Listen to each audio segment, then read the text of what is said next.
More Australians are supporting a push to stop junk food from being advertised. A new survey reveals 75% of people believe children should not be targeted with online food and drink marketing.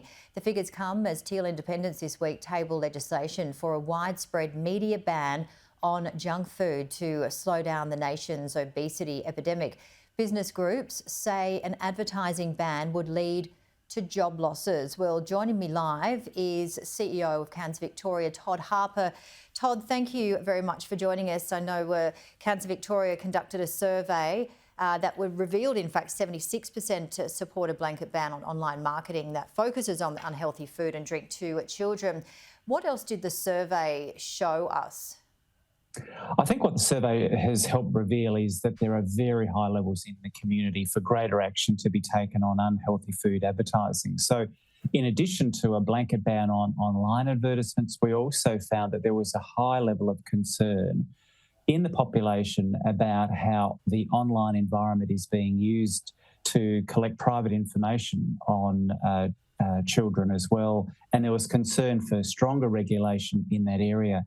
And this comes at a time, of course, when we're seeing rising levels of obesity, with about a quarter of children who are obese or overweight and about 63% of adults. And this all has major implications for the future health of people, including stroke, kidney disease, diabetes, and even a number of different types of cancers. So it really is, I think, time for some strong action in this regard.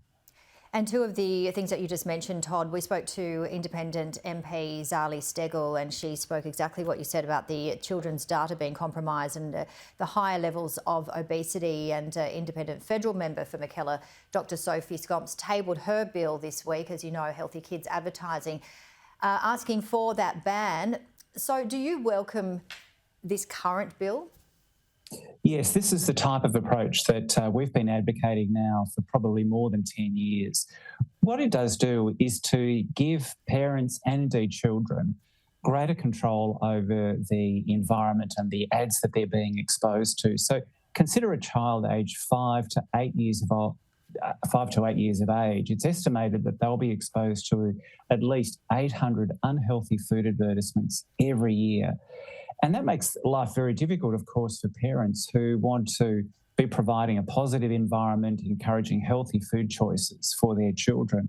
But when kids are being exposed to that level of advertising, estimated that we're seeing about $550 million spent on advertising of food and non-alcoholic beverages in Australia every year, many of these high in fat, sugar and salt. So it's a really tough environment for parents and children to create an environment where healthy food choices are being prioritised. And as we know, the cost of living pressures are increasing daily.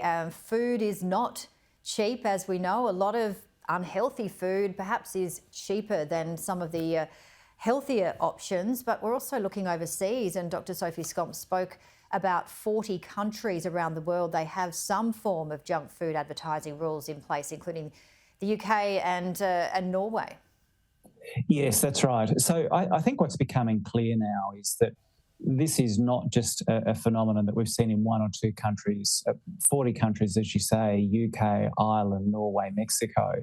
And in some of these jurisdictions already, we're starting to see some really positive results. So, for example, in Chile, in Canada, we've seen actually food consumption being influenced by these bans and a shift away from these junk food products. So this is really encouraging, and I think gives us great heart that if we were to introduce these types of measures in Australia, for example, restricting online advertising, restricting the types of junk food advertising that we're seeing in a variety of media, then that's going to have a positive impact.